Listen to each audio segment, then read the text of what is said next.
Yeah, it's a different movie, but I like it. And it's about like children that were born different. Yeah, Okay. they're like hybrid, half animal, half I human. know, right? What are you still doing here? We've been camped out. She has days to go, Tom. She has 2.5 days, so See she's, my- Thought that was last week. yeah, it's coming up this Friday. Suck. She's finishing out her time. How goes it? Low for a change. Good. That's a good thing, I think. That's a great thing.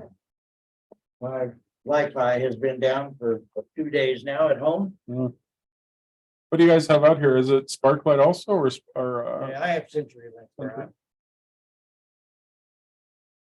I've had good luck with them, but this goes much longer and I'm gonna switch to Verizon, I think. Well, just anymore, you just can't get anything done. No, you really can't. My ceiling fan even on power, by the way.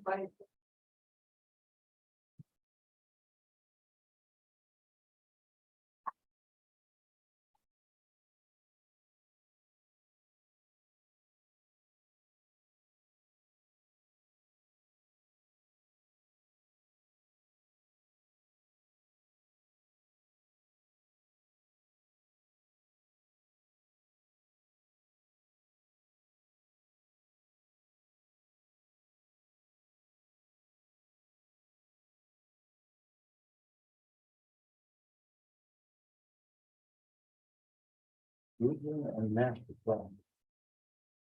Boy, am I glad I don't live in Preston.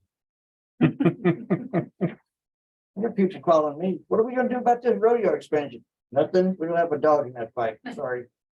We have lots of dogs out there, but not in this one. Nope. No dog in that fight. Well, now they wanna restructure our small arena out there with. And put in everything so they can hold small rodeos out there. Which is fine if they restrict them to like high school and stuff like that, but we don't have what it takes to put on a big professional rodeo. No. No. Are they willing to restrict them like you're saying? I hope so.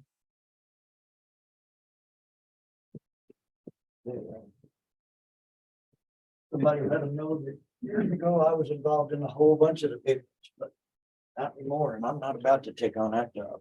That's a big dude. That's a big thing. I got enough to do. I hear John Hughes I hear coming. it, Tom.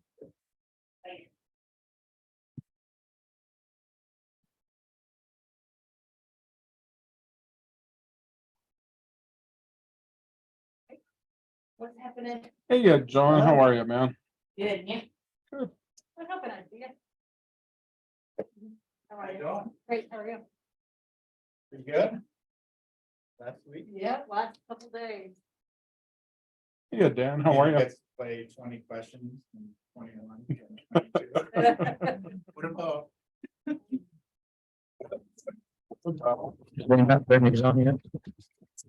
I think Allison's working with the guy now. Alrighty. Point back there. You have to do laundry with you guys. Yeah, okay. Yeah. It won't hurt you. Good enough. This stiffens them up a little bit, is it? Yeah. You don't really start to. Pretty been done once, so. I see. I see.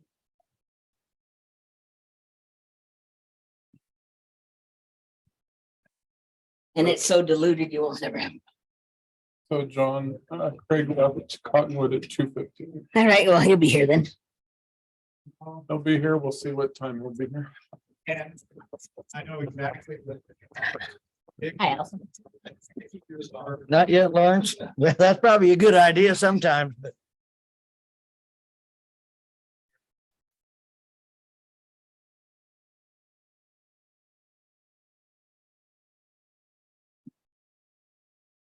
And work with the rest. What a day. But everything. That- the rest of them. What I think they're doing is they're rating one of these oil barrels, How you been doing, Tom? Good. Good, can't complain. Good. go down with a table and. And so Okay. the only other thing. That's been helping. I've got it muted until we start. You never know what someone's gonna be talking about. Yeah, I hear you. Yeah,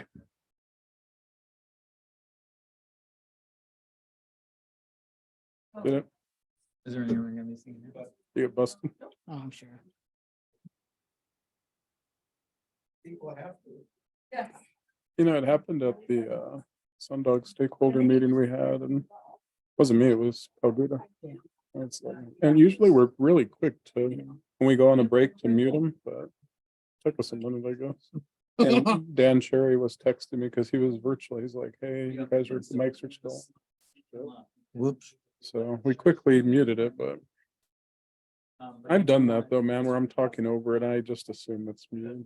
I never should assume ever, Yeah, up here I have a habit of doing this. which is smart. I need to get in that habit for sure. Cause there, in fact, the microphone that you're on, one this side of you is mine. And for a while, it would not turn off at Oh, all. And we noticed it about the time I said something I shouldn't have, but I know the mayor mentioned it, so it's probably fixed. Yeah.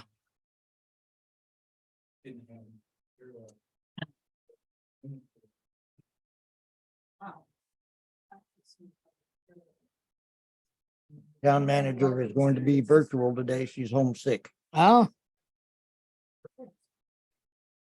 or at least that's what she told me. yeah. She probably is. She's pretty good about doing her thing. Yeah. Yeah, she was virtual during that Arizona town hall the other day. Yeah.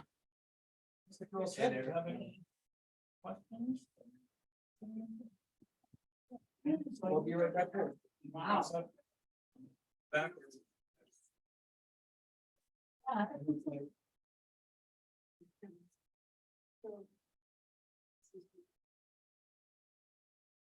Allison, it says CYMPO co-host is muted, but CYMPO host is not. No. I need a. The volume is I work in the backboard. But you see that one, the second one that's picking up something.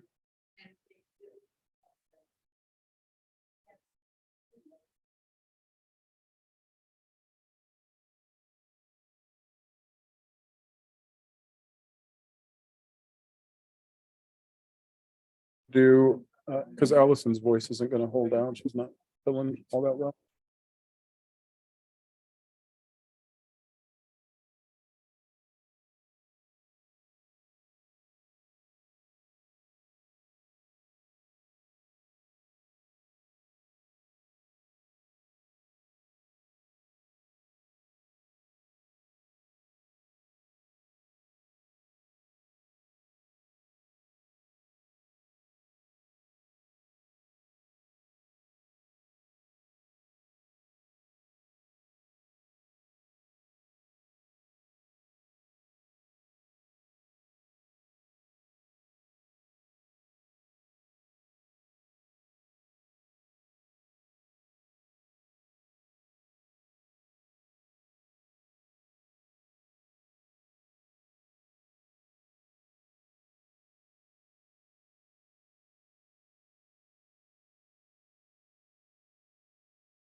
Want to welcome everybody here today. Thank you for being here. We're going to call a meeting to order of the Executive Board regular meeting Wednesday, June 21st at 3 p.m. Mr. Gallego, please do roll call. Yeah, I'm gonna fill in for Allison. Her throat's not quite cooperating. So Supervisor Brown is not present. He's en route. Board of Supervisors ended at 2:15 in Cottonwood. So Vice Chair Hughes, Here. Secretary Treasurer Good, Present. Member Armstrong, Here. Member Palguda, Present. Member Knight. Present. Can you hear me all right? We can hear you Yes. great, Gary. Thank you. We do have a quorum, Mr. Chairman. Thank you, Mr. Gallego. Would you do the meeting guidelines, please? Absolutely. A reminder to those attending the meeting telephonically, please keep your phone on mute until it is your turn to speak. Members of the public desiring to address the board are subject to the following. The decisions to allow a member or members of the public to speak is left to the discretion of the chair. A person may only speak if called upon by the chair. Speaking is limited to 3 minutes. The chair may limit the number of speakers. The speaker shall not be disruptive, nor shall the speaker be disrespectful towards the chair, the committee, the board, or others, and except during the call to the public. A speaker may only address the specific agenda item then being discussed. The chair may terminate a person's speaking time for violation of any of the foregoing. Committee and audience members shall not engage in disruptive behavior during a meeting, including speaking when it is not his or her time to speak. A person may be ejected from the meeting for violation of this guidance. Thank you so much, there, Mr. Gallego. Everybody, please stand for the Pledge of Allegiance. Good. Please join me in pledging allegiance to our great republic and the flag that represents. I pledge allegiance to the flag of the United States of America, and to the republic for which it stands, one nation under God, indivisible, with liberty and justice for all. Thank you. Item 3, Title 6 policy. Mr. Gallego. CYMPO complies with the Title VI of the Civil Rights Act of 1964 and related non-discriminatory statutes and regulations, and all programs and activities. Members of the public may review the CYMPO Title VI plan and submit a self-identification survey by accessing the CYMPO website. Thank you so much, sir. Item 4, call of the public. Do we have any cards? Not that I'm aware of. Nobody online, Mr. Chair. All right, thank you so much. Ms. Wood. All right, item 5, consider any possible action to approve the May 17th, 2023 Executive Board regular meeting minutes. I'll make a motion to approve. I'll second. All right, motion been made by Palguda and seconded by Mr. Good. All those in favor say aye. Aye. All those opposed say nay. Motion carries. Item 6, Executive Director update. Mr. Gallego. Mr. Chair, members of the board, Lindsay, can you bring up the PowerPoint? I know Allison had to step out for a minute, had a little coughing attack there, so give us 15 seconds for Lindsay to pull it up. Thank you.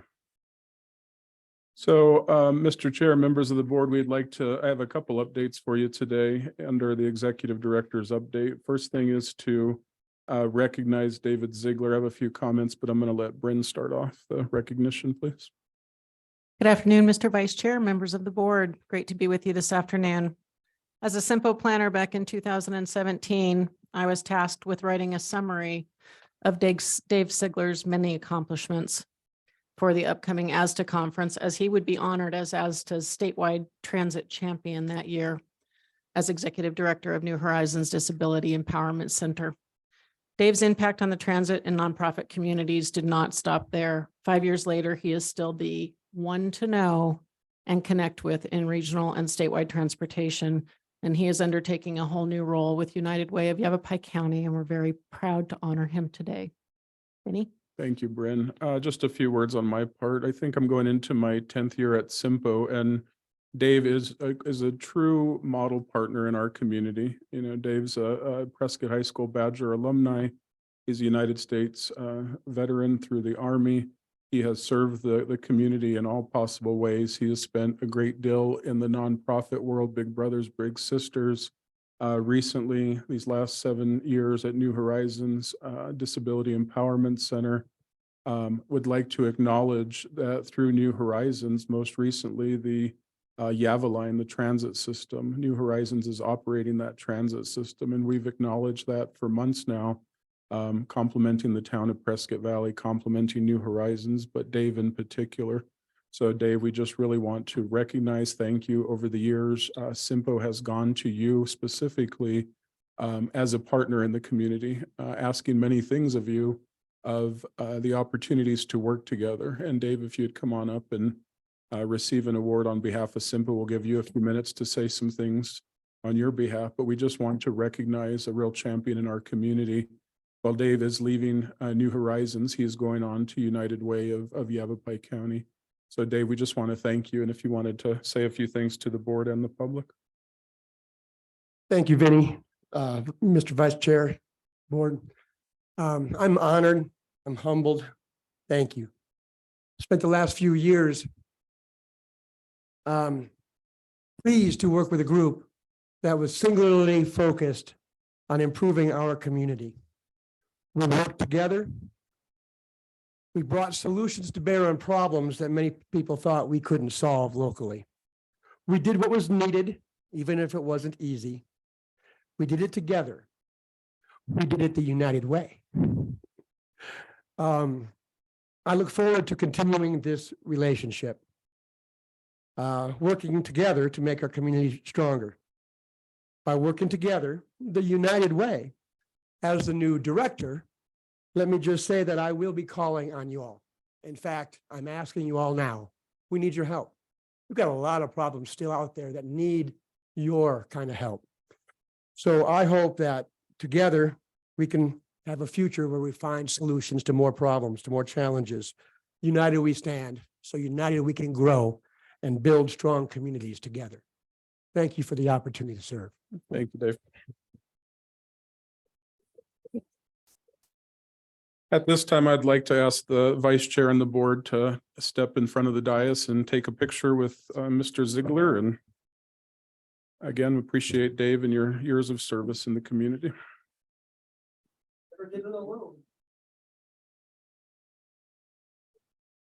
Somewhere in the front of the dais.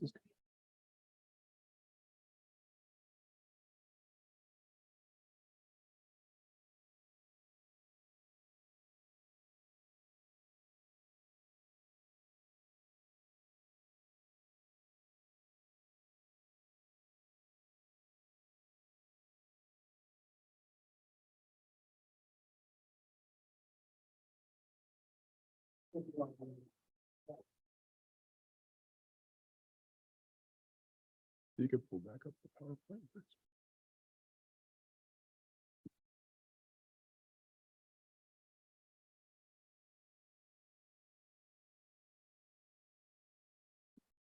Mr. Vice Chair, members of the board, a few other updates. A reminder to you as a board, the Rural Transportation Summit's taking place in Yuma, October 18th through the 19th later this year. So please register.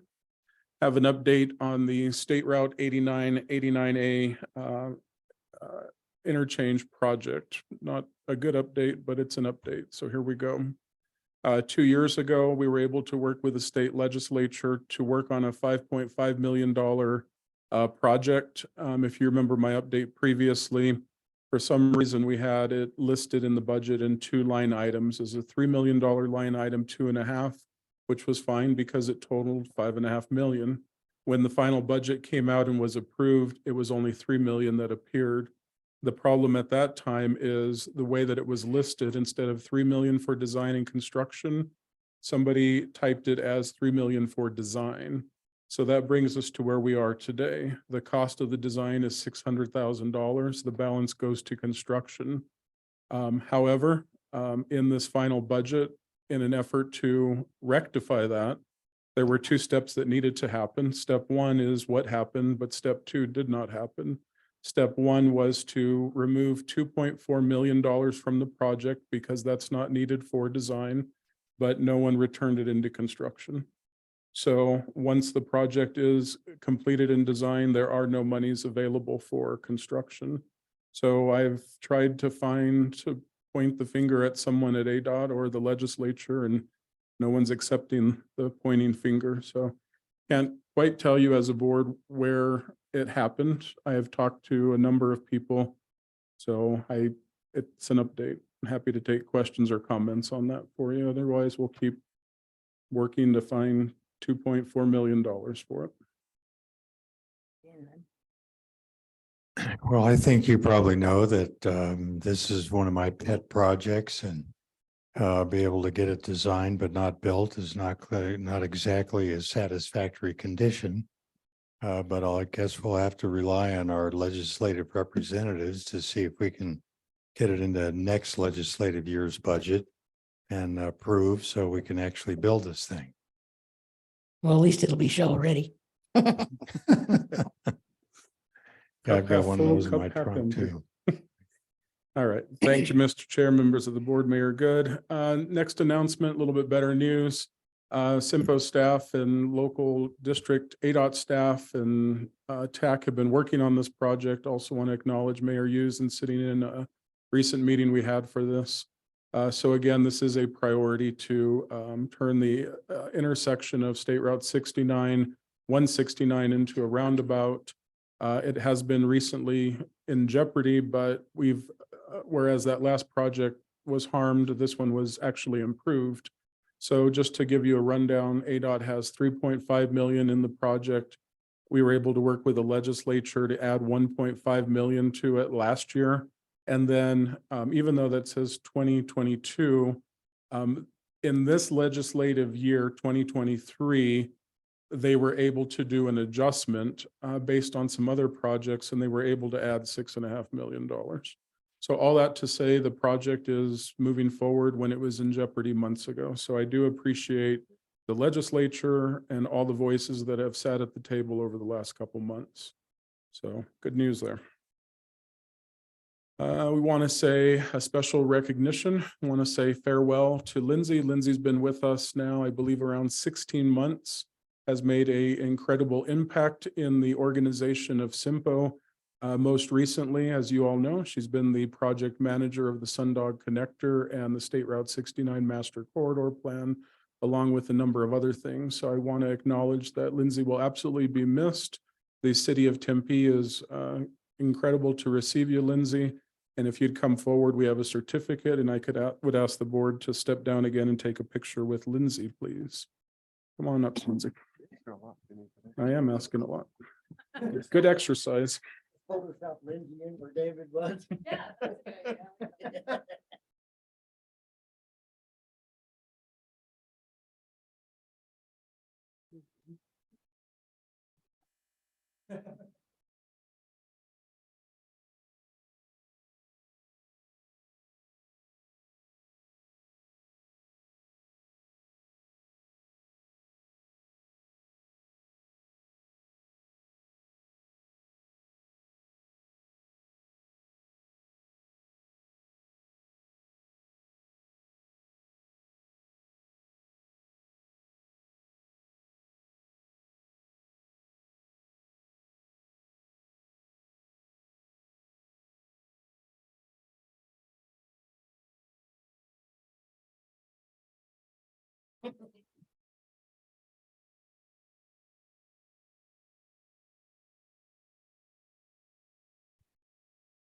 Thank you.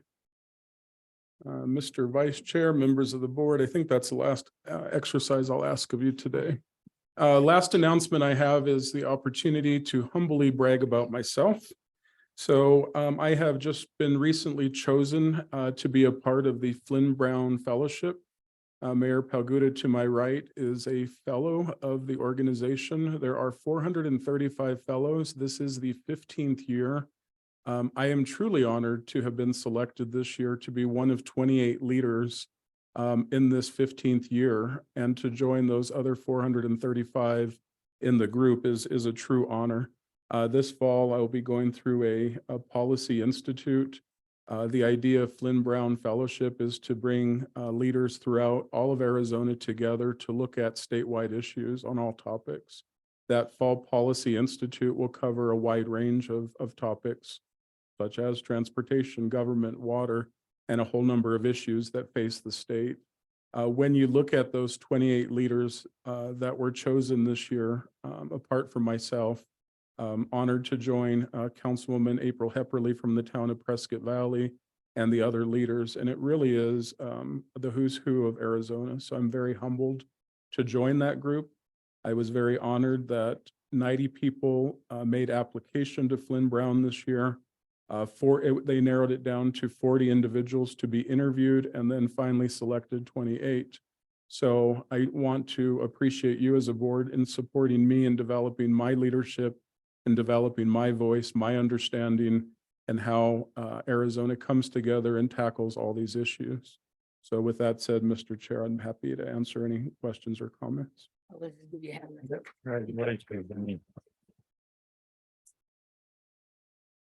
Right. Anybody have any questions for Mr. Gagel? All right. Want to go on with your RTAC? No, Nope. no, he's not. So No, on your update. Okay. We're gonna move on to item 9 for a minute till Craig gets here. Review, discussion, and possible action to approve amendment of the fiscal year 2022, 2023 Unified Plan Work Program and year 2022 through 2026 Metropolitan Transportation Improvement Program. Mr. Gale. Mr. Chair, members of the board, in your board packet, these are the end of the year amendments. So it is on page. Or Allison has it up on the screen, actually. Let's do it that way. You go to the next page.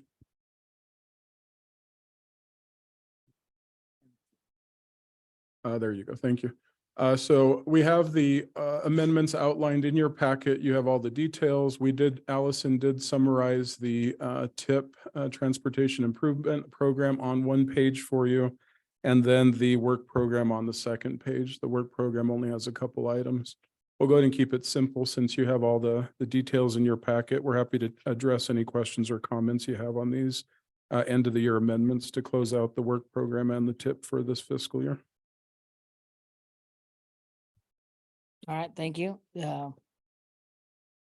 Anybody up here have anything you want to ask?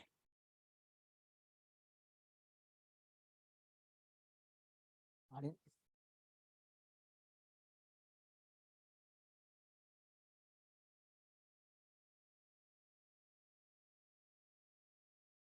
Okay, we got an action. Need a motion Yes.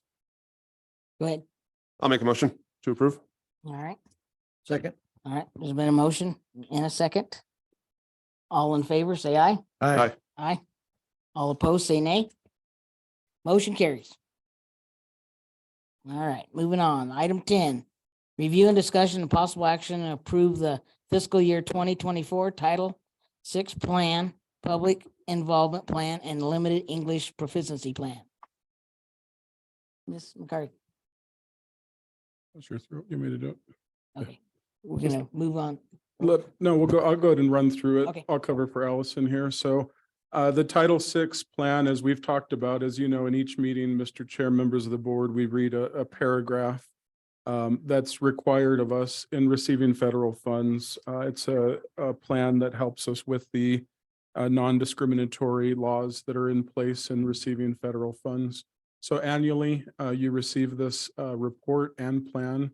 This plan takes into account the demographics within the CYMPO region.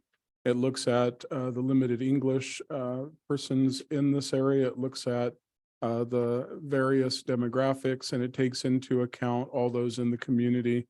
I will say we check the boxes. Allison, do you want to scroll on to any page I need to highlight?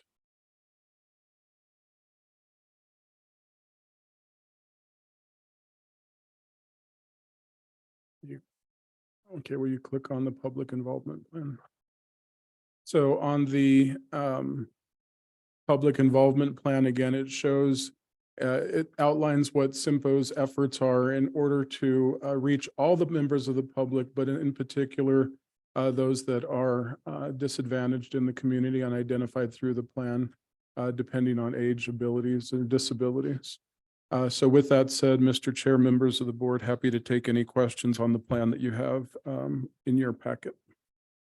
We are looking for an action to adopt this plan. Just, is there a deadline on what time, when we have to have it done by? Mr. Chair, members of the board, August 1st. Means we got to get on it then right now. Yes, sir. We would like to have a approval if you would consider that today. Any other questions? No, sir. Well, Mr. Chair, I notice on page 25, the committee characteristics are recommended for a self-identification survey. I don't have a problem identifying myself as a male, but I don't recall ever receiving a survey. And all these different members here are categorized as choosing not to self-identify. So what is the race, ethnicity, and gender qualifications impact our decisions on making transportation issue decisions on this board?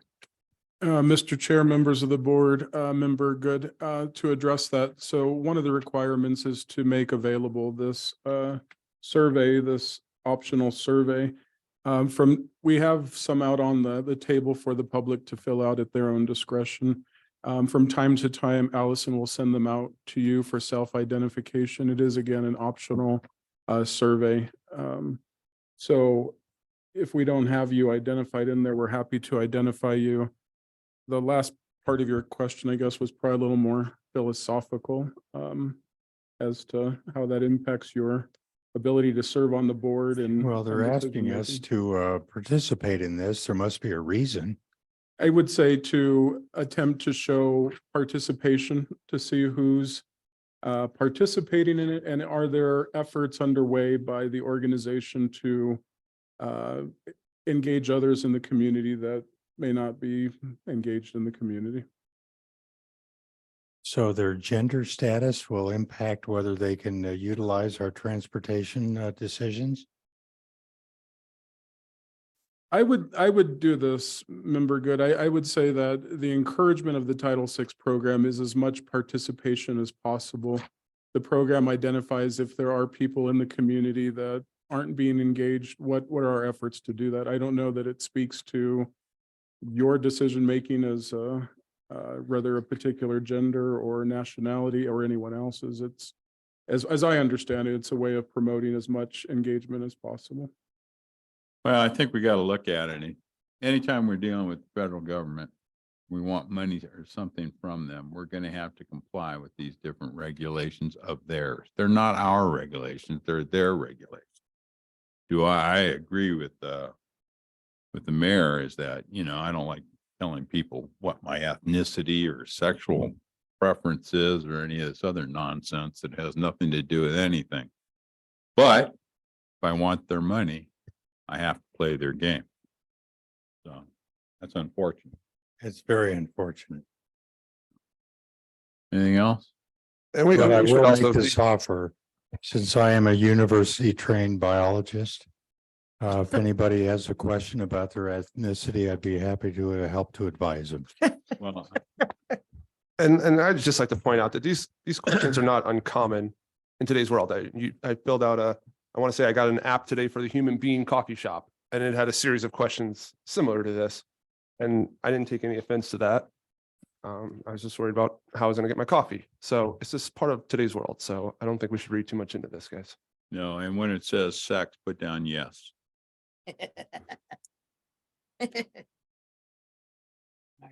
So we got to have this done by the 1st of August, correct? Yes, sir. And we would appreciate if you would make your motion for today, your action for today. Make a motion that we carry forward and have this done before August 1st. Second that. There's a second. Any further discussion? All in favor? Aye. Aye. Aye. Elected. Okay, any opposed? Want to be opposed? All right, I'll be opposed. And one I'm opposed. used to being opposed. Okay, I'm from the federal government. I'm here to help. Sure. yeah. We're on number 11, right? Can you go back to 8? Request for action, review, discussion, and possible action to approve the projects to be prioritized in the 2024 RTAC pursuit of state legislator You pull up the funding. PowerPoint. Item number 8. Item number 8. Start on that one. There you go. All right, Mr. Chair, members of the board, Kevin was supposed to join us, but he's unable to for some reason. So let me just hit on one slide that'll bring up to date. He's already sent this out to you. Again, a reminder, and I would like to acknowledge and appreciate that State Representative Selena Bliss is with us for this agenda item. Representative Bliss, thank you for your presence here today. Sorry that Representative Wynn wasn't able to be here. Also heard from Senator Bennett, who wanted to be here, but he's on the governor's committee for something right now, and I'm drawing a blank. Thank you, for elections. So he did call and he sent his sorry. Kevin has already shared with you again, there was a $17.8 billion Arizona state budget that was passed. Let's just focus on the transportation parts for a moment. $653,000.3 million went to transportation infrastructure. $306 million went to transportation in Greater Arizona. Please note that as through RTAC, we pursued $300 million as Greater Arizona. And while it wasn't exactly everything we asked for, we actually ended up receiving more than we pursued. Please note that that line item does not include the monies for I-10 and I-17, as I'm sure some of you are thinking. The state legislature and the governor also approved $54.3 million for pavement rehab on rural highways. And then what I was just talking about, remember in that $300 million RTAC request, of that request, $211.4 million of that request was recognized and honored. In particular, in that the $9.9 million for the Glassford Hill Road project. Wanted to also offer a note and a reminder, this has made recent news that the Prop 400, the Maricopa Transportation 1/2 cent sales tax, is a ongoing discussion with the legislature and the governor. Last news I saw and heard is it's pretty much dead for the most part, at least for this session. Not able to come to an agreement, and why this is incredibly noteworthy. Well, this is Maricopa paying for its own transportation. Right now, Maricopa is generating between $600 and $1 billion a year for transportation, of which they're not having to compete for the monies that we're getting. And when Maricopa is stable, then Greater Arizona is not competing with funds on many things with them. So if that doesn't end up getting passed, then we're going to be even more challenged than we already are. So those are just a couple RTAC highlights that will transition us into what happened this past year. So again, specifically, CYMPO, as I just reminded us, that was successful with our delegation. Representative Wynn had a standalone bill, and then in the end, that standalone bill didn't make it, but they were able to add it as part of the overall budget. So again, appreciations to Representative Bliss, Wynn, and Senator Bennett in championing $9.9 million to be apportioned to Glassford Hill Road for an $11 million project to make improvements of capacity on that significant regional road. We have discussed previously that the $15 million for State Route 89 was not apportioned. We'll talk about that as we look to next year. Would like to also make note that within this budget, there were adjustments made. Some of those I just mentioned a few minutes ago. They were able to move an additional $6.5 million to the roundabout at State Route 69, 169. Unfortunately, in those adjustments, I just mentioned the 2.4 million was reduced from the 89A interchange. And then $178,000 was added to the State Route 69 pavement preservation. So as we go into this year, keep in mind, if you think of the whole state's population, a little over 7 million people, Greater Arizona accounts for 23% of the state's population, or about 1.7 million people. Why that's significant is through the RTAC efforts, Greater Arizona is going to ask on behalf of 1.7 million people, or 23% of the state's population, that in 2024, that the state legislature go ahead and dedicate $400 million of one-time transportation funding for Greater Arizona and $100 million to go into the Smart Fund for Transportation. What does that mean for CYMPO? And this is based upon Greater Arizona and a division of the population in Greater Arizona. CYMPO, based on its population, we have about 8.4% of Greater Arizona. So what that would come out to for us is about $33.6 million in Greater Arizona. The reason why we're having this discussion, what might seem a little bit early, because the last session hasn't even formally come to a close, is there's a lot of work that needs to be done between now and January. If you remember, we sat at the City of Prescott Council Chambers, and Representative Wynn Bliss and Senator Bennett were in the room at the time having this discussion a year ago with us, as you talked about Glassford Hill Road and State Route 89. One of the major events I announced earlier is inviting the state legislature to join you at the Rural Transportation Summit. The main purpose of the summit is to highlight the needs of transportation in Greater Arizona and to showcase these projects. So in order for us to achieve October, we need the time to put the details together for the projects. So as I present to you a staff recommendation along with a TAC recommendation, it is how this $33.6 million could or should be prioritized. What I'm going to show to you are 3 recommended options in a prioritized order. I would like you to note that all 3 options, all of them include the State Route 89 project from last year. All 3 of the options have that 89 project listed as number 1. The project is identified as $18.4 million. Per the legislature, they are really asking that there is local skin in the game, local contributions, if you will. So that 18.4 million, as we talked about last year, would include 10% contribution towards the overall project, in particular from the town of Chino Valley. I believe that Supervisor Brown and the county and have indicated additional support. So there would be local contributions by Yavapai County, town of Chino Valley towards that project.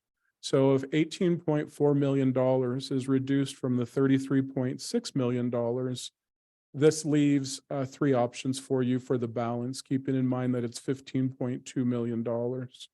The recommendation that staff took to the TAC and the TAC has endorsed or supported is this option of $15.2 million towards pavement preservation and rehabilitation for all five local governments that make up CYMPO. I'm going to skip ahead to show you this slide. So if that's the case, if you were to go with this recommended number 1 option, 15.2 million would be divided among the local jurisdictions, all 5 of them, based upon population. What you see on the screen is the breakdown per population. Town of Prescott Valley would get $4.9 million. Please note that these projects identified have been received from your staff. They have not gone through a formal process, so by all means, they are a tentative recommendation. We respect that you'll need to go through whatever process is necessary with your councils, board of supervisors, and other things. but these are the public works directors and their staff making what would be the best use of road preservations in each of the area. So the town of Prescott Valley has identified Robert, Florentine, and Pav. The city of Prescott tentatively has identified Willow Creek Road and Gurley Street, again, 4.8 million. The county is looking at Senator Highway for 3.5 million. Town of Chino Valley is looking at Reed Road and Perkinsville Road for 1.3 million. And Dewey Humboldt is looking at Main Street, Henderson, and I neglected to identify Foothills in there.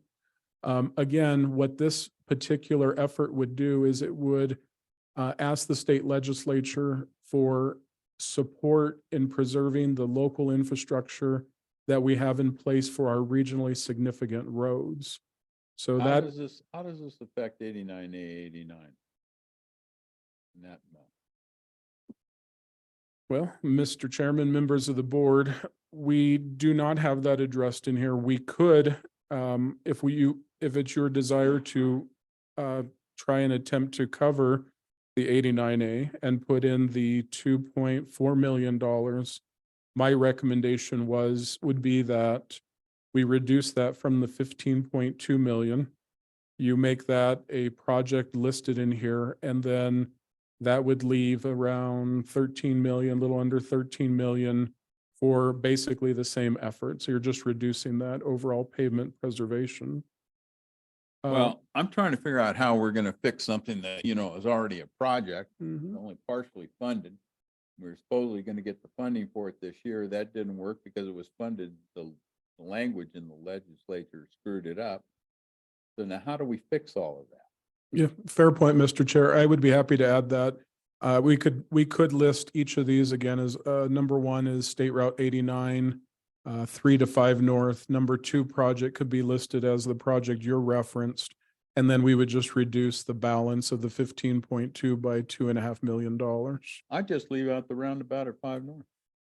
And that's possible too on the road or the State Route 89 project. Either one is reasonable. Yeah, that's something we discussed at the town, trying to save them some money by not doing the roundabout at 5 North, so. That's what I'm saying. Yeah, Take that money take and it put out. it back where it belonged to begin with, and something that project is now 3 years old, Oh, yeah. at least. Yep. Trying to get that on-ramp fixed. And so far, the money has came through finally for at least moving forward with it. And the subsequent money was supposed to follow it, but the subsequent money ended never up going. being, being said to be used for something other than what it was intended, not construction, but for planning. Planning's already been done. Or the funds have already been. Mr. Chair, as a board, you're more than welcome to direct me to do either. You can attempt to reduce an anticipated expense out of the State Route 89 project, or we can reduce it out of that 15.2 million balance. I would do that, and if Chino's okay with that, because that actually came, as long as we got the 89 North at least up to Certainly. I-5 Yeah, or no up to problem. 5. We'll go with that. So, and we'll participate, That'd be great. in that funding so we can get that intersection We done. get it, we get them Those are both two done. critical locations for just basic transportation in and through this area of the county. And it benefits so many Prescott Valley different and parts of the Chino Valley. community, whether it's Prescott Valley, because it's clear that the downtown core area, whether it's Yavapai County administration, employees, YRMC Medical Center, people that work for Prescott, all use that off-ramp and on-ramp as they commute to work and back. So we're only going to see that increase in its conflict and potential vehicle crashes, et cetera. I mean, it's the same reasoning that we made it a priority a couple of years ago. And if we have the ability to solve the problem, let's solve it. And the industrial development around the airport is now focusing, on the east side as well as the west side. And you have an awful lot of employees that live in Paulden and Chino Valley that have to go through that intersection to get to the airport to work, or to get to Prescott Valley or to Prescott. Right. And that intersection needs to have some attention, or we're going to end up like it is already, when they stop for a red light, they're already backed up all the way across the back intersection. Therefore, off-ramp traffic cannot go forward. So this is another wing ding. I mean, needs we to have a be solved. 220,000 square foot FedEx distribution facility that's opened. But it's right now, it's only staffed for one shift and they're going to 3 shifts.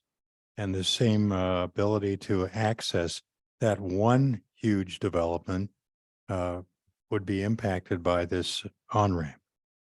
Well, and I'm gonna look down the road a little bit, probably won't be here, but looking down the road, I see that eventually we will have to change Glassford Hill.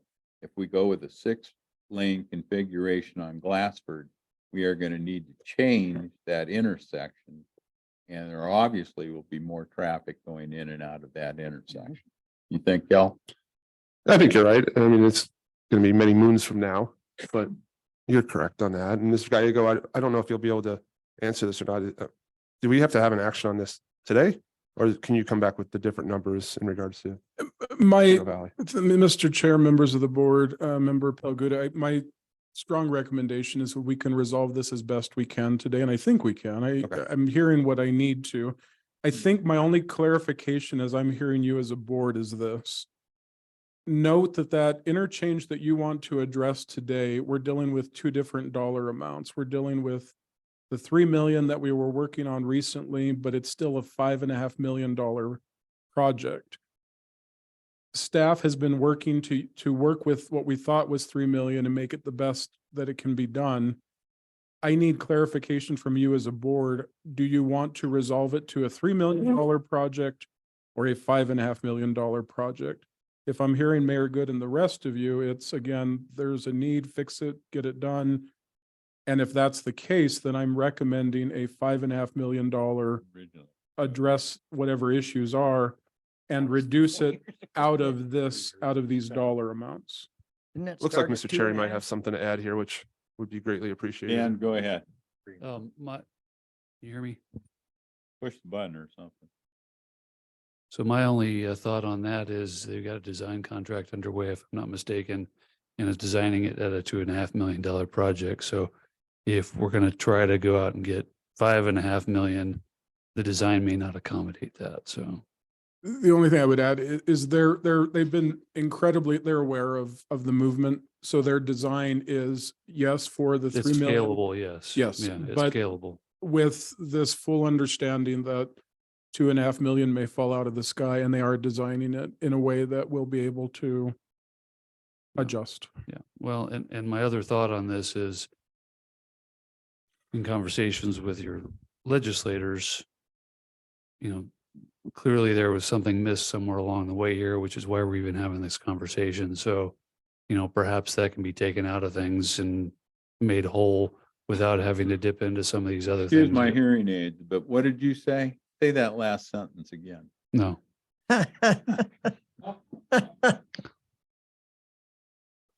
it would be nice to have it made whole. I would like to note also, the chairman and myself did meet with the ADOT director this past week about a number of things. We did mention this topic. For what it's worth, she was going to follow up on it and see if there was anything to be done. Since this was Representative Wynn's project, I spoke to him a week ago. He felt that there was no remedy left in this particular year, but the ADOT director was going to follow up and see if there was any chances to address it. You got to look at the total situation too. This year, our legislators luckily were walking into over $2 billion worth of available money right off the top. This next year, they're walking into maybe 7 million. That's according to 700. Senator Bennett. Yeah. So where's the more likely place you're going to get some money was obviously this year. What do you think you're going to get next year? Probably not a hell of a lot. No, and I think the consensus is we're moving into a recessionary economic cycle. That too. So the legislature may have to even look at more trimming on their next budget cycle. So I agree with Chairman Brown here that if we have the ability to solve the problem here, we should do it. And that's on top of trying to come up with a reasonable approach to raising her fund. Her funding, you know, we've been talking about that for what, 10 years almost now, that something needs to be done. It's been ignored, totally ignored. Nobody wants to play hardball. So, If I may, Mr. Chair, I have one other thing that may convolute things further, but that is the roundabout at 169 and 69 is very well funded at this point. It probably has yeah, more how did that funding. happen? Well, there's background as to how it happened because we transferred some money that freed up in the Verde Valley, but there's a decent chance that that could be reapportioned at some point as well to help make things whole. But I wouldn't do that until you got a good idea as to how much you're really going to need on that roundabout at Well, that's 69 an and expensive 169. roundabout at that it intersection. It's certainly a will be, highly yes. traveled road, Yeah. going to be difficult Yeah. to do correctly, I agree. especially being elevated over in the two eastern sides. So I appreciate that you would letting me be, if say they came to me and said, you can have the money for 169, 69 to use somewhere else, I would most certainly take it somewhere else. Nothing against Dewey Humboldt, Oh, I know. but you know, I- just frankly, there's a bigger need somewhere else in the county. Because you're sitting at that light.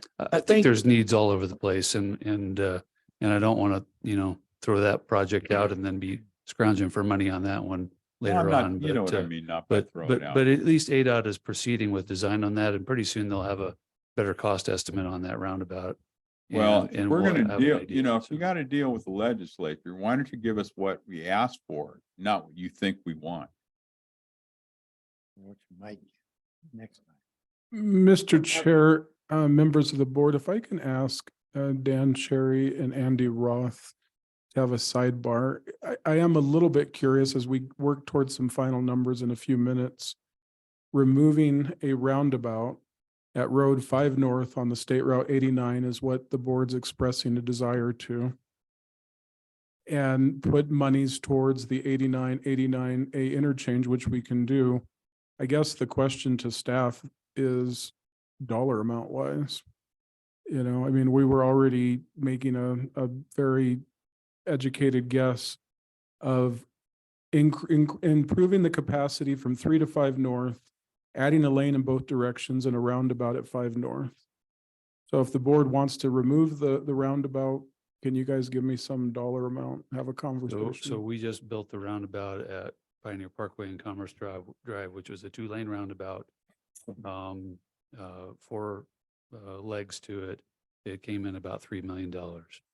I will say that ADOT roundabouts tend to be a little more expensive, so it might cut you free 4 or 5 million is my guess. I'm So seeing that'd head be plenty nods. to take care of. 4.5. Okay, so if we're doing some calculations on the spot, could we take the 5 million off of State Route 89 improvements and move those over to the 89A interchange to cover that project, On-ramp, right? on-ramp project? So we're ruling out taking that additional funds out of the 15.2 Yes, sir. by taking the roundabout at 5 North. out. Yes, sir. And And so, then in the future, then we'll be going from 5 North, a roundabout And go north. to Forest Line. Yeah, certainly reasonable. I went to Prescott Valley this morning and almost dealt with a cement truck at that interchange. Right. It's not good. No. All right, Mr. Chair, members of the board, that's noted. So I'm almost done here. So hang on for just a moment. So option 1, again, is the pavement preservation, again, where each of your communities get a second amount. If you're not liking that idea, the recommendation for option 2, we continue to hear again, focus need on State Route 69. As we're doing the Sundog connector, clearly many of the comments we receive are don't build it, focus on 69. So as staff and the technical committee have looked at State Route 69, right now we're doing a master plan. We're looking at the 18 miles from Prescott to Dewey Humboldt, including Dewey Humboldt.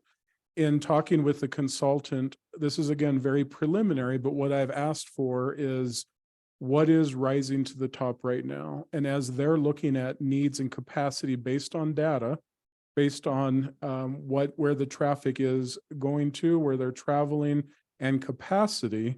They said right now, if you were looking to invest $15.2 million, it would be within the town of Prescott Valley on State Route 69, essentially at making it a 3 lanes in both directions between Prescott East Highway to Glassford. I think you would need 1 additional lane between Prescott East and Glassford. And then from Glassford Hill to Navajo Road, you would need a lane in both directions. That is the greatest need. So I know that, again, more investments in 69 is always a topic, always a priority. So if you do not want to consider pavement preservation and you're looking at a highway priority, my recommendation along with the TAC would be that improvements take place on State Route 69 in the town of Prescott Valley. And then here is the third and final option. Wait a minute. Yes, sir. Whatever happened to the 4 lanes between Costco and Home Depot? That was gonna be 6 lanes. Where do I see that somewhere in here? That's going to be part of that master corridor plan, but as we're looking at the needs of the entire corridor right now, what is rising to the top? And again, you can challenge that system, but I'm telling you, based upon the data, the greatest traffic needs from what the preliminary study is showing is in the town of Prescott Valley on State Route 69. By all means, these other segments are absolutely going to be priorities, but they're not going to be at what we're seeing as the #1 priority. Well, I may be just a yokel from, Skinogie, but I'm looking at this line. I've got 6 lanes all the way from Prescott up to Costco. Okay, basically, or the light beyond Costco. But 2 of those. At lanes that stop at point- Costco. They go in the shop. Well, still 6 lanes of traffic going through there, any way you look at it. And there's 6 lanes, and then all of a sudden it comes down to 4 lanes. At that intersection, right? Goes for 4 lanes all the way past Home Depot, and just as you approach Prescott East Highway, somewhere in there, there's an intersection. I think it's where the Circle K is. Sundog. From that point forward, it grows again to 6 lanes. And continues to be 6 lanes until you hit Glassford, right? Mm-mm. Or does it go all the way? No, it doesn't go all the Prescott way. East Highway, It doesn't go all the way. Prescott East Highway, Stays 4. it's 4. Okay. From Prescott East Highway, An awful lot of left turn lanes in I-17. there, I'll tell you. Mr. Chair, one of the greatest, you're pretty close in the sense that we are very familiar with an 18-mile corridor that does 2 lanes, 3 lanes, 2 lanes, 3 lanes. It does this thing continuously. With that said, the regional plan recommends exactly what you're saying. The regional plan recommends 3 lanes in both directions for the entire corridor. So to your point, Supervisor Brown, absolutely, those are needs. What the consultant is seeing, at least again, if you want to pick where the greatest need is right now, the data is showing for that town of Prescott Valley part. My guess is if we had a list of 5, you're going to see what you're talking about on there by all means, maybe number 2 or 3. Again, between Prescott and Prescott Valley, there is 45,000 cars a day. There's a number of safety issues. So by no means am I disagreeing with you. There are needs there. It's a matter of how you would like to package it at this point. I'm going back to what the towns need right now, and if Prescott Valley believes that that's what they need going forward, that's fine with me. It's just some of this does not make sense. $4.7 million last year that went to a resurfacing project.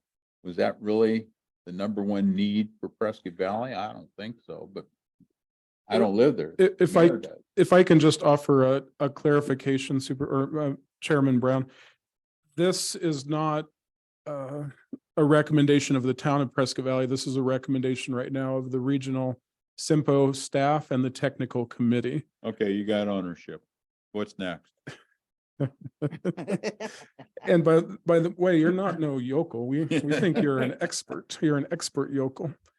All right, here is option 3 and my final one. Please note, this goes back to last year. When we were identifying Glassford Hill Road, one of the discussions that the city of Prescott had with the region was, let me back up. The regional transportation plan shows this as the #1 regional project that's needed, 89 through the Dells. It's an absolute need. We identified it. Last year, staff, City of Prescott staff, CYMPO staff talked many meetings.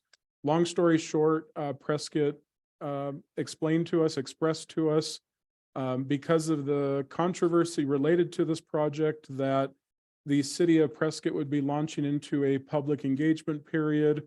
And we wished you well, City of Prescott. To the best of my knowledge, that's going to be kicking off soon. I had a meeting recently where that will be launching.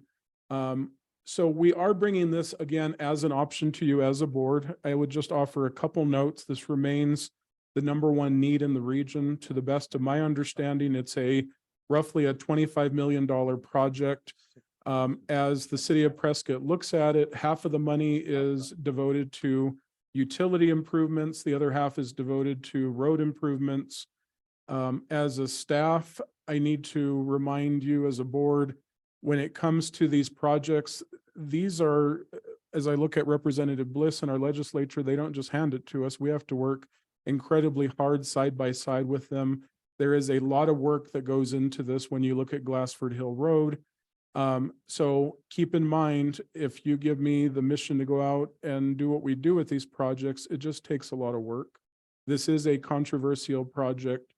I talked with ATTAC about this project. Clearly, we have our hands full with Sundog Connector, and I'm not sure that how much I'm going to be excited to line up from, the frying pan into the fire, to go from that into talking more about this particular project. By all means, as a region, we support the City of Prescott and their efforts and work. But we did bring this to you as a board for your consideration, that you could go to option 3 and you could put $15.2 million towards the State Route 89 project through the Dells. So with all that said, Mr. Chair, members of the board, I am now happy to take any questions or comments you may have. Well, I intended to come and advocate for option 3 because the narrows through the Dells are just becoming more and more problematic. We have rows of cars that go 30, 40 deep without a single break for any side vehicles that are trying to enter or cross 89A. They sit there for 10, 15, 20 minutes trying to be able to find a break in traffic to make their turns. So you'll see that you're going to see an escalating number of vehicle crashes because of that. When you look at some of the traffic volumes that your consultants generated, you'll see that even though the number of vehicles going through those narrows is only 17 or 18,000, that's because it's only one lane in each direction. You can't get any more cars going through there. So if you look at what happens on the alternate detour areas, whether it's Willow Creek Road or Willow Lake Road, and then that intersection at Willow Lake and Willow Creek, you'll see the escalating number of gridlock conditions there, because people say, I'm not going to drive through the narrows, I'm going to go around the other way. And then we end up looking at these numbers. They're escalating by 50, 60%. And the highest expectation of vehicle crashes occurring is just going to go up higher and higher. I've been trying to get the city to pull the trigger on this for about 4 or 5 years, and we see that it's only getting worse all the time. So what are the alternates? You really don't have any alternates other than those brown detours around Willow Lake. You're not going to go on 89A and then try to come down Glassford Hill and go around that way. That's so much farther. You're just going to see more and more vehicles packing into this. And the people that live in the Yacosa area, there's parts of Yavapai County where you have people off Old Black Canyon Highway, and they're desperate to try to enter 89A. And you're going to start seeing people making dangerous decisions because they're just not going to sit there minute after minute after minute waiting for a break within those interminable rows of vehicles going north and south. Okay. I have And a you're right, comment, it's Chairman. controversial because you got the granite walls there. But, you know, a lot of people think it's going to be a Wile E. Coyote and the Acme Dynamite Company. But, you know, they have modern ways of shaving those walls with expanding chemicals and things like that. So that's part of what the public outreach needs to get people to understand, that it has to be done. Otherwise, it's going to be just a nightmare in there. Chairman, if I may. Oh, Mr. Chair, did you have input on that? Go ahead. Chair. I would just like to express my opinion. I 100% support the TAC when they come up with their decisions. They're by far the experts when it comes to this. I think option one is the most equitable for all of the communities. Everyone gets their fair share. With that being said, we have seen in the past state decisions in regards to, hey, they may not support something for local roads as opposed to highways. So I think going into it, we should have the option one, and then we should have a backup plan saying, well, that's not the direction. If the state wishes for us to do something different, more state road wise, then we need to decide on the option two or option three to present simultaneously. Option three, Mayor, I respect your decision on that. We sometimes have seen, and I'm not pointing fingers, the speed of government goes sometimes even slower in some of our communities. And I would hate to see this get bogged down due to perhaps what may be seen as controversial to some people. If a shovel is getting hit on a rock in the Dells, we may have 50 people in here disagreeing with us moving or making a road bigger. I just think we should, option three, I think is a little premature to even make a decision on in regards to the process of where we're at. That's all. So actually, we're at, this is our third option, 89 North 1. Second was 89 intersection and on-ramp, right? So this is the third section. At this point of number three, how much money do we have left over? No, 89 is in all three options, sir. 89 is an. That one's in all three. This is just the remaining balance to use. We're talking of about the 15.2.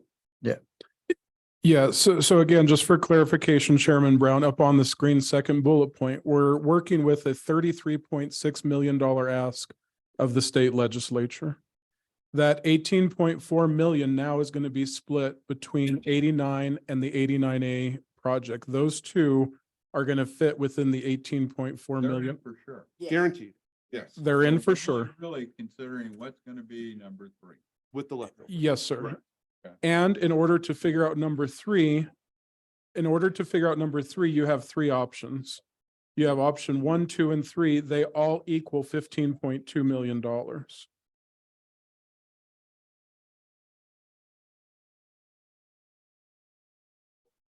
So you still, Mr. Chair, you still have a balance of 15.2 million of the 33.6 million. So what's asked of you, and I agree with Mayor Pelguda in his point, I would like an option A and an option B. That's absolutely valuable. So the 15.2 million is still on the table for you to make a decision with the recommendation from staff and the TAC that it is still number one, pavement preservation. Everyone gets a little bit of dollars.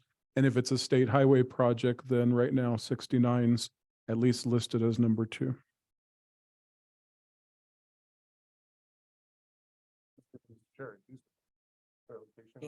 Fairly patient. Yeah, go ahead.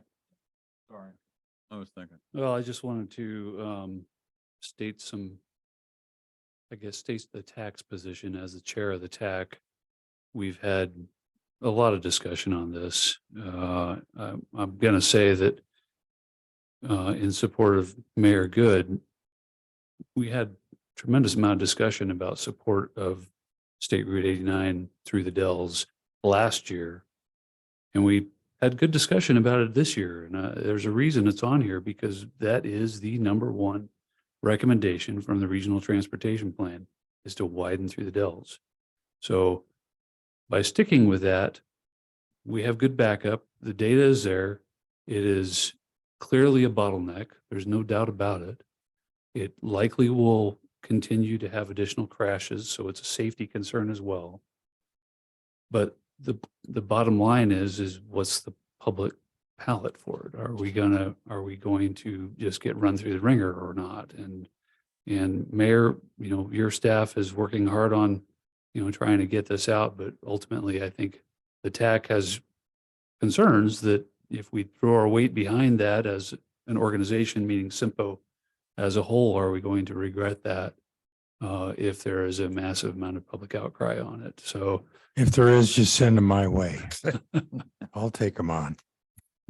I understand. And so, that is something that I do encourage all of you to consider in making this decision today, because this is probably our last chance at getting this kind of money for that road.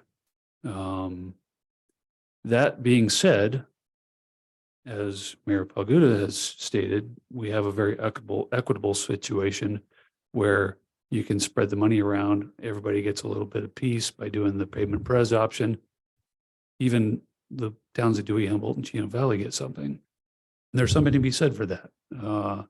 So that is probably a little easier sell to the public, but I think we're setting ourselves up for failure if we completely ignore the bottleneck that is 89 through the Dells. And so I want you all just to keep that in mind while you're coming to some decision here today, because I do believe Vinny needs a decision. So may not have clarified the waters too terribly much there, but I do think there was some things needed to be said. So thank you.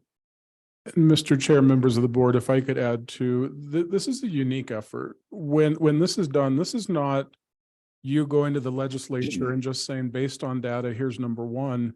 To everyone's point today, including Mr. Cherry's point, there is the public perception, there's the politics of it, there's your regional support on it.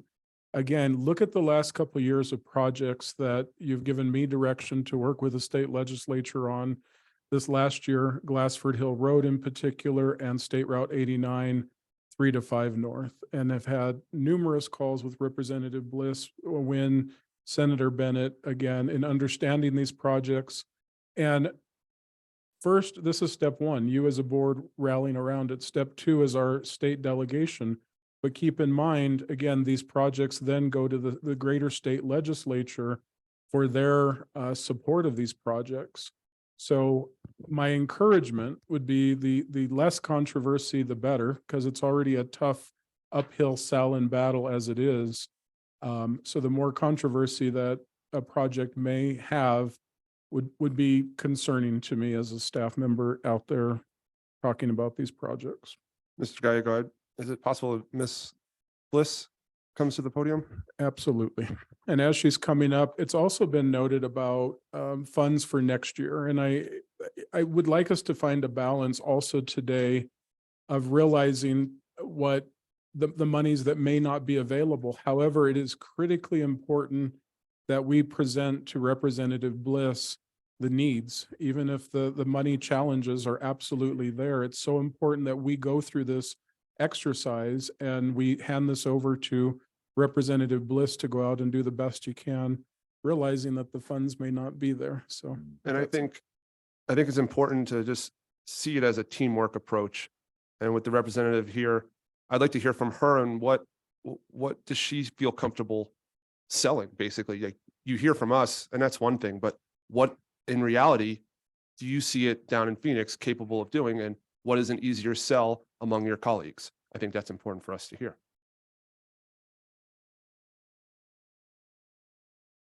And listen, I've been attending or viewing these meetings virtually recorded up through the last year. So it's interesting watching how these projects come to us. I was saying earlier, you're the subject matter experts. As legislators, I see our role as facilitators. So similar to Mr. Gallegos, you tell us what you want and we'll run with it. As far as local feel or support for a project that could add complexity to it. But from what I've learned as a freshman legislator is anything's possible or nothing's possible. It's unpredictable, totally unpredictable. I did want to make some comments that I made some notes here in the back as you were speaking. The Joint Legislative Budget Committee monthly gives updates. I just printed hot off the press for you guys. The month of May calls for some serious deficits in the budget. Now they report monthly, so this can change. Last month for April, it was a decrease in revenues. For May, they're using words decline significantly exceeded expectations. So we're going from one budget cycle with this $1.7 billion one-time extra spending to now a serious decline in expectations. So who knows what's going to be available, but I say keep going forward. I almost didn't want to share this, but it's public knowledge. We have to do our work here and we have to take it forward. I heard earlier someone say some private roads are involved in this. That could be a challenge for Whitman and Senator Bennett and I to carry through. Aren't some of those, Not private, I'm sorry. not like private, Gurley that's just- Street through Prescott is a highway. The projects are regionally significant roadways that we have. So they are local roads, like you did Glassford Hill Road this last year. So these I'm sorry, it's projects, Sheldon, sir. yeah, these projects that are identified by the locals, Representative Bliss, are regionally significant roadways. Okay, and I can go back to our chairman of appropriations. From what I heard about the appropriation error, I'd like to learn more about that. That was before my time to make that whole. I'm curious from ADOT, and I've asked this question before, why do we have to request pavement rehab? Isn't this something that should be provided? But again, I'm the freshman legislator, so I'd like to hear more about that. And the other thing we need is Just before you go on, let me Mhm. interrupt you for a second. Might ask, you know, the other representative, how pavement preservation ended up being on the priority list last year. Which is all that was is over there on 69. Whether it needed it or not, it was highway preservation, $4.7 million. And sir, to your point, the 50 million appropriated for pavement preservation, I'd also like to hear more from ADOT how they prioritize those. With I-40 being what it is, as dangerous as it is with potholes, I have an email into Mr. Castleman as to how he's prioritizing those. We communicate on a weekly basis, actually. But I see our regional rep is here from ADOT. I'd like to learn more about from him about how this is calculated. As far as someone mentioned reappropriating money that's already been signed off by the legislature, I learned by experience when Governor Hobbs tried to decelerate the I-17 widening. Once the budget's signed, you cannot constitutionally reappropriate money to other projects. That's just based on experience and depending on how that line item was done.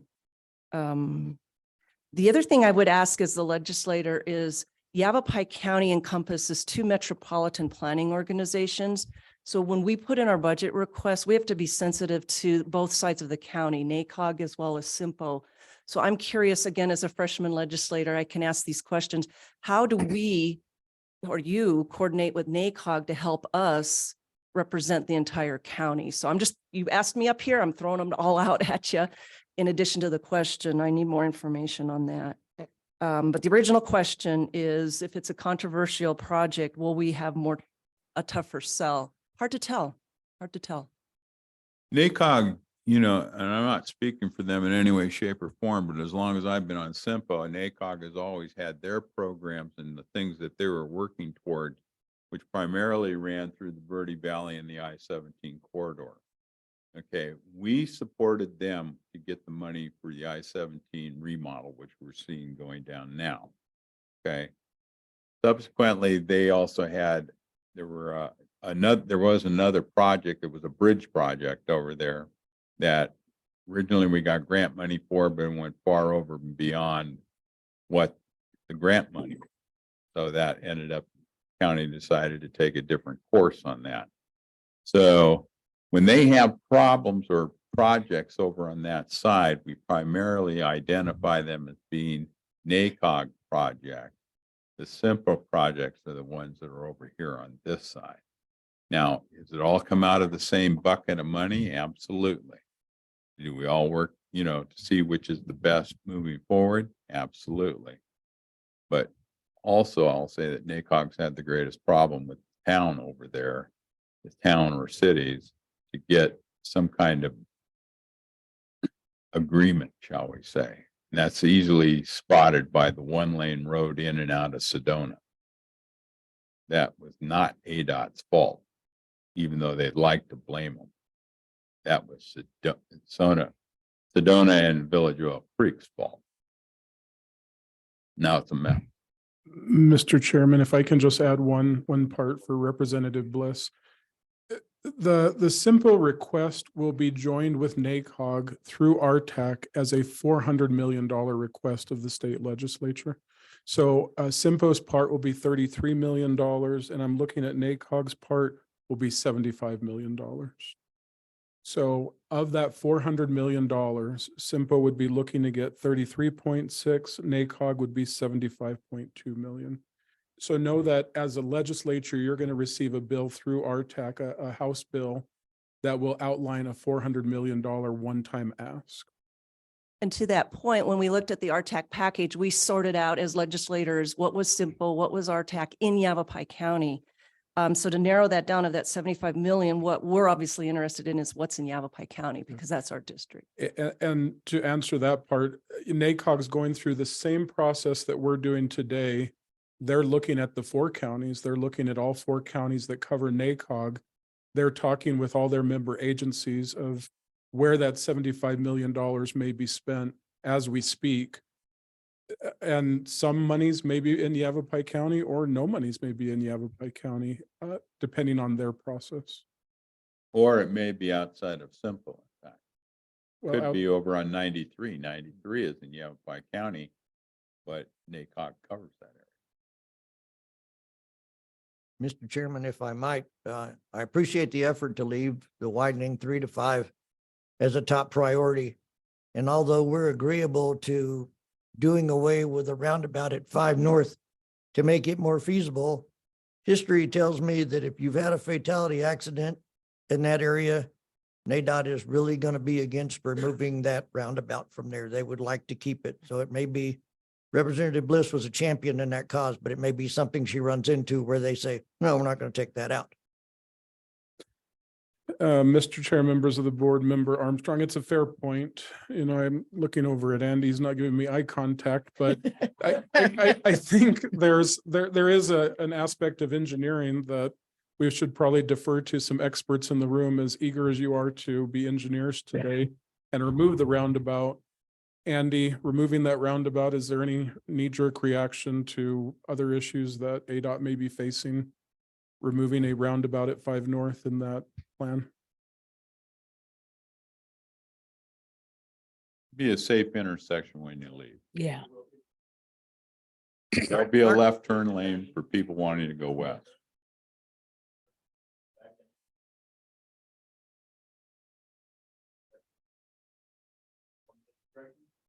Yeah. But there will have to be something done to upgrade that. Mr. Chair, members, what I've learned through experience is ask for the high amount. It can always be amended down. Our chairman of appropriations on the House side tends to do a lot of amendments, readjusting the dollar amount. So go in high and it'll probably be negotiated downward. Anything else for me at this time? Thank you. Thank you. Okay, anything else?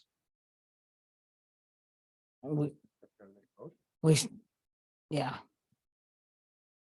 Benny? Mr. Chair, we are looking for an action item today.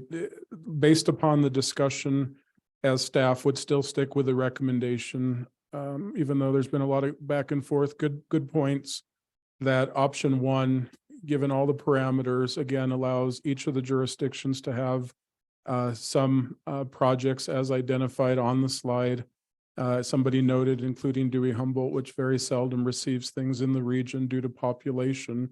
So I do think this would be an extremely beneficial, and these list of roadway projects are regionally significant. And to highlight roadway preservation is very important. Again, if you're looking for a highway project, we've provided you the second option. And it is important to have an option A and an option B for me be able to work with the state legislature.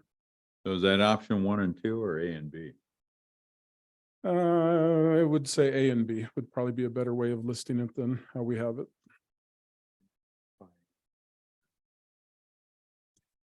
And yeah, I heard Mayor Good. So yes, we would also note that at least what I have written down right now is that $13 million would go towards State Route 89, removing $5.4 million from it to put on the 89A on-ramps project, making that project again whole.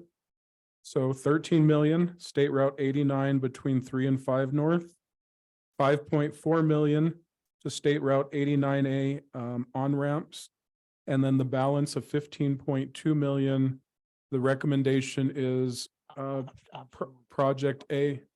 Thank you. Option A is 15.2 million for preservation, and option B is 15.2 million for State Route 69. I'll make that motion. I'll second the motion. Got a motion and a second, all in favor? Aye. Aye. Aye. Opposed, One opposed. one opposition. All right, Oh, now. No. So. on number 11, aren't we?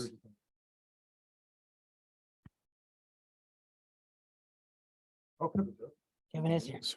Go to 7.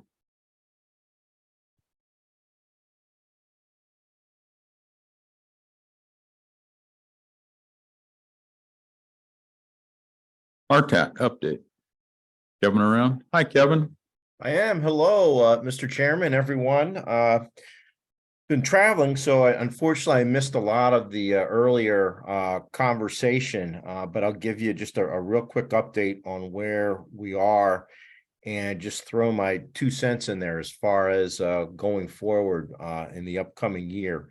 So obviously, I think based on the discussion, everybody's aware that the legislature did pass and the governor signed a budget about a month ago. Typically, they'll adjourn the session just a couple of days after budget. That's always the one outstanding item that takes the longest to resolve. But we've taken a different path this year in that they haven't adjourned sine die. The session's sort of going on indefinitely, and that's not to say that they are at the Capitol every day. And in fact, on May 12th, they took a full month off. And so what happened was that leadership continued to talk, stakeholders continued to talk about the sort of the big outstanding issues that are out there. And I think the thought is they'll bring everybody back when they're ready when they have a resolution, or they're at least ready to vote on a resolution to those outstanding issues. And so last Monday, after a month off, they did come back in, passed quite a few bills. As far as transportation is concerned, the one outstanding issue is the extension of Maricopa County's half-cent regional transportation sales tax, which is set to expire at the end of 2025. And the legislature passed the bill to do it. The governor vetoed that bill. So there's still quite a gulf over the details of that authority. And I think that's mostly centered around the allocation and use of the funding or permitted uses, and the level of funding that would particularly be authorized for public transportation. So I think this is extremely problematic. I think most down there recognize the gravity of not allowing this tax to continue. We've already got an extremely underfunded infrastructure. And if collectively we were to lose this one piece of what is already dramatically inadequate it just will strain the resources that much further. But we're talking about a revenue source that averages about $1 billion a year. So that would be devastating to lose that. So they voted on that last Tuesday, recessed again. I believe they don't go back in until July 31st. So hopefully the deliberations, negotiations will continue on that topic as well as the others, and we'll see where we go after the 31st. As far as next year's budget is concerned, the budget is a very fluid process. It can change from year to year. Last year, I think, was very unique because of the level of available one-time revenues that were out there. It was such a substantial amount that, as I understand it, the lawmakers were each allocated a certain amount of funding where they could direct where it was placed in the budget. That included programs or tax credits or capital improvements. And so that is where the bulk of the transportation funding, that's how it was basically inserted into the budget. And that was through the individual members' allocations. And so if that process continues next year, I think it's would be incredibly helpful for your delegation if they know from all of the jurisdictions, if it's agreed upon what your priorities are. Based on the revenue outlook, I'm very, very skeptical that 400 million is going to get directed. Yet that is the RTAC ask. I think by demonstrating the need and demand, hopefully that elevates the total numbers that get directed to transportation. But I think there's also got to be a realistic expectation that's probably not going to be the level directed to us next year based on the revenue trends. And so if there's a lesser amount, I think, but all the members still have an amount to work with. If all of the local jurisdictions within LD1 are in agreement on what the transportation priority or priorities are, that's certainly going to help your delegation make the decision as far as how they allocate what funding they have. So that's my 2 cents for next year, and happy to answer any questions. Any questions? The only thing I want to ask you is, what do they plan on doing in regards to supplying additional funds for her? Do you think there'll be any movement with the gas tax, licensing, or electric vehicle? Mr. Chairman, I do not, the one exception, I think that a tax on electric vehicles to sort of level the playing field and ensure that they are paying for the system as much as other users. I think that's politically viable with the legislature. Although I got to warn you up front, we still don't have an adequate number of electric vehicles out there to where that would generate an impactful amount of revenue. I think it's really important to get that in place for 5-10 years down the road when they do become a bigger part of the fleet that is out there. But so I think it's important to enact that. But the revenue impact to that is going to be fairly negligible up front. Okay. But beyond that, I don't see a fuel tax increase or any other permanent increase to the revenue streams that feed into HERF being viable. And I think next year will be even more difficult than last year because it will be an election year. And I think it'll be very difficult to get many of the members to push for a tax increase during campaign season. It's obviously something Kevin, I we have a need in the comment. long term, but I'm not going to, basically don't want to put any false hopes out there. I think that's the political reality right now. Mayor Good? You know, Kevin, I've talked to our city lobbyist, Barry Aarons. I've talked to AZ League. I've talked to a couple of our local elected representatives about the possibility of adding a charging fee at these various commercial charging stations, because that way we bypass the complexities that were originally proposed by Representative Campbell when he wanted to get electric vehicles somehow connected with their registration fees. But if we have a user fee at the recharging stations, then not only do current state residents have to pay to help provide funding for our road conditions, but even visitors and tourists who bring in an EV would also be contributing to their impact on our road surface. And I think that's much more palatable than a broad tax to make it a user fee for charging up wherever you are.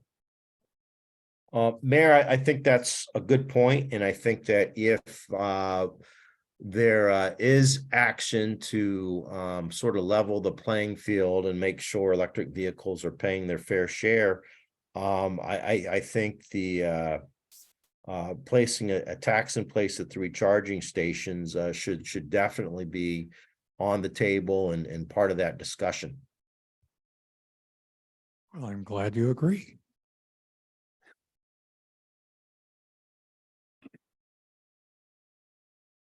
You see anything else out there, Kevin, that would be supportive of HERF?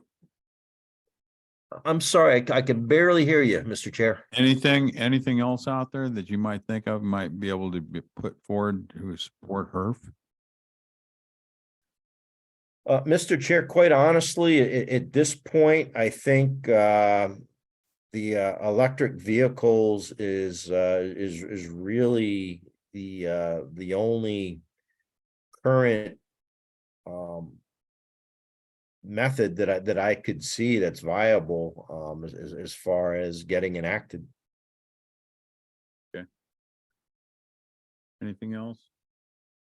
Anybody? Thanks, Kevin. Thank you, Kevin. Thank you. All right. Okay, 11. number 9, right? 11. 11, ADOT North District Port Andy.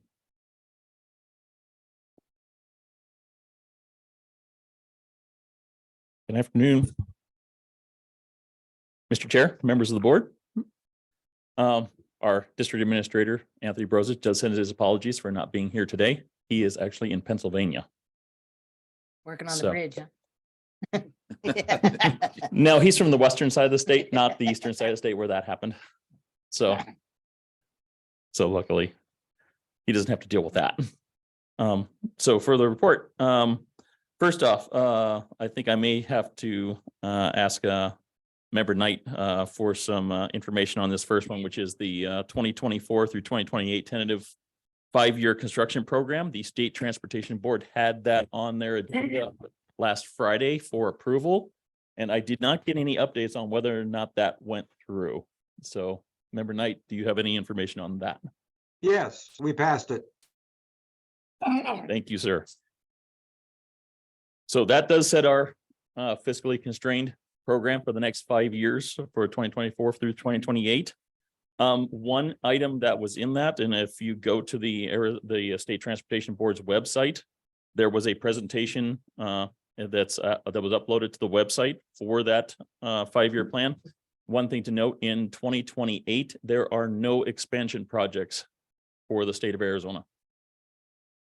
So all of the monies for 2028 are really the majority of the funding for our program goes to preservation projects in that year. So So the money that's gone to I-10 will end up being used for preservation after I-10 is completed, right? I-10 is in a different fiscal year. So that's covered in different fiscal year. But after that, the 2028 program is majority of it, it will be preservation driven in that cycle. For our pavement repair projects, and this goes to Representative Bliss's question, the 50.5 million, as my understanding came from our contingency fund for our current and our construction projects. So we have a contingency fund in all of our projects, 5% for overruns, changes, and things like that. So as projects close out and we final balance those projects, there's either savings or extra money that go to those projects. That 50.5 million came from that pot in order to go to these critical repair projects. As a second thing, in the 2024 through 2028 program, another 50 or 40 million was allocated to programmed projects for preservation as well. And then the 54.5 million that the legislators approved in the budget will become available in July to preservation projects as well. As far as how those were prioritized for the 50.5, all of the districts in the state put forth their priority lists of what deteriorated so badly over the winter, forward to basically to our to downtown, and then those were then prioritized to receive that 50.5 million. And to clarify, it was not 100% coverage of all those lane miles. We were only able to do spot repairs on that. And one of our first projects in that was actually US 60 between Wickenburg and State Route 74 that completely blew apart, and everyday pieces of the highway were actually coming apart as people were driving on it. So that was pretty much one of our first priorities out of that funding. That project was completed just at the end of last month. We got 9 lane miles to spread across 36 lane miles that were down there. So we were only able to do spot patching on that till we can get a actual programmed project to do the full mill and fill on that down there. What about 40? 40 is on the list. On our azdot.gov website, on the main page, there is a link to all the critical repair projects on there. And you can see the prioritization. I-40 is on that list, and then they've got the schedule in there for what's going to start just after the 4th of July, July 5th. And then there's other projects that'll start in August with that money, with the 50.5. So they're on that website. They're listed. There were so many of them on there. I can't go through all of that list, but they were all prioritized, and then statewide prioritization went to how they divvied up that first 50.5 million. Now, what we don't know yet is how the 54 million from the legislatively approved funding will be divvied up after July 1st. And that's statewide. That will be, those are, as far as I know, that 54 million was for statewide. Exactly. So We need a 1-800 number for tire repair. That would be the chart for the potholes. that one goes to the Arizona Department of Administration Risk Management, actually. Yes. So our public information people are well versed in where to take those claims. So any more, I guess, questions on the pavement repair projects? You explained it. Blair's mud. I tried. It is complicated. How much money is sitting in the safety fund, you know? Or That I is there do anything- not know. That I do not know. And how does that generate it? How does it become a fund? HSIP, or the Highway Safety Improvement Program, is a different pot of money. I don't remember what they allocate each year for that program, but then that gets divvied up then as well. So all the different applications that come in from not just ADOT, but also from local public agencies as well. You think about it, ask Tony next time you get a chance, okay? Just figure it out. All right. Anything else? Any questions? No? Okay, moving on to, or actually Oh, you got more. the rest of the stuff that I have on the list. I-17, the broadband project, we are complete with that project now. So we now have a functioning broadband system, fiber optic system from Phoenix all the way to Flagstaff. I-40, I-17 interchange. So that one is done. 69 Truewood to Stone Ridge. Oh, wait a minute, before you go on from broadband, aren't you doing I-40 also now? That is under development. So, So we don't have I don't have an update on when that's actually going to go to construction yet. They're So trying that's to get- just started the development process right now. They're trying to get electrical companies. Yeah. Okay, so 69 Truewood to Stone Ridge. The milling and paving work now is complete, as well as the ADA ramp work. However, the contractor will be coming back this week and doing some must grinds Yeah. on some areas. Now, it will not take care of all of the roller coaster that you have out there. Part of the reason for that is that curb and gutter has been out there for so long. And we were just trying to match what was out there as well. There's not much we can do about most of the roller coaster. We can get rid of some of the harsh bumps that were out there, but it will still be a little bit of a roller coaster. You can just kind of feel that as you drive it. And we've done it. We've driven it with the contractor. Some of that is due to the fact that we had a budget that we had to build a project to, as opposed to this is what the project needs, and now what's the funding we need for it. So part of the reason you have some of that out there is that only that 3 inches that we took off the top, that may not have gotten all the way down below that first lift of asphalt that was out there. So there was probably a thin veneer underneath that mat, the new mat, that as the new mat went on and we did the compaction of the new mat on top, kind of popped up some of that veneer. So as you're milling it off, it looks fine until you put the pavement back on it. So until we get another It's not as program flat as project it out there, looks then, right? No, it's not. it's No. never as, I can give you a So- right. I would be ashamed. so we did the best we could with what we were given on that project. And then final striping on that project should happen end of this month, beginning of. The 3 pavement preservation projects that started last year, 69 Big Bug to actually, we'll call it Mayor to Dewey Humboldt. The 89A from 89 to Glassford Hill Road, and 89A from Glassford Hill Road to Cuddy Springs Road. All 3 of those were set up as nighttime projects. Temperatures last year didn't work well with us. We're seeing probably this year that our temperatures are not going to be working well with us on that. So we're working with the contractors now on an alternative plan to see what we can reasonably do during the daytime. So we may be changing all 3 of those projects to daytime projects, which will impact traffic a lot more than what we were anticipating. So Cost more money too, won't it? no, Or less Actually, money? that's. no, because we're moving to daytime, we should be helping out the contractor by not having to put lights out there and working at nighttime. It's a little bit easier to see stuff during the daytime too. So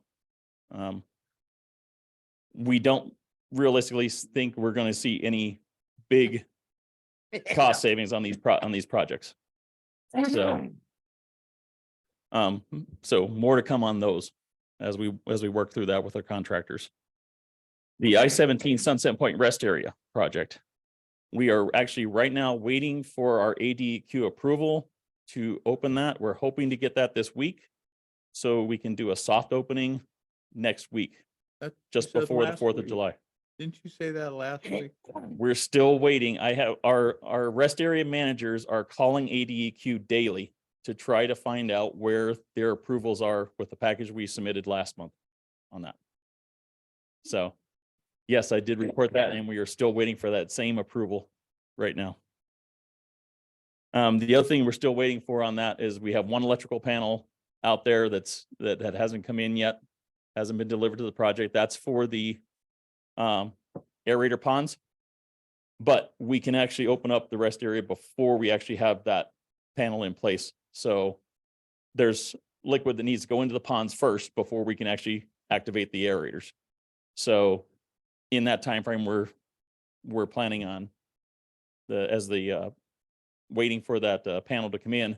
We can let those ponds fill up, and then if we need to, we can run those off generator until the panel comes in, then swap them out. That's the soft open. That's a soft opening. That's correct. So we will keep over the temporary rest area at Badger Springs until we get through the soft opening period. I-17 at 169 TI, the deck replacement. Our contractor did finish the concrete placement on the westbound half of the bridge. They're working on the approach slabs and the bridge barrier on that side. Hopefully mid-July, we'll flop over and do the other half, the eastbound side. So that's the tentative plan, the anticipated plan right now for that project. 169 Grant Woods Parkway to I-17 Centerline Rumble Strip project. That is out to bid with an opening of July 14th. Our 69 Prescott Lakes Parkway to Frontier Village expansion project. That is out to bid opening in September 15th. And we still have utilities relocating out there. Hopefully they'll be done before we open the bids on that project. It won't be until after September 15th though, right? Correct.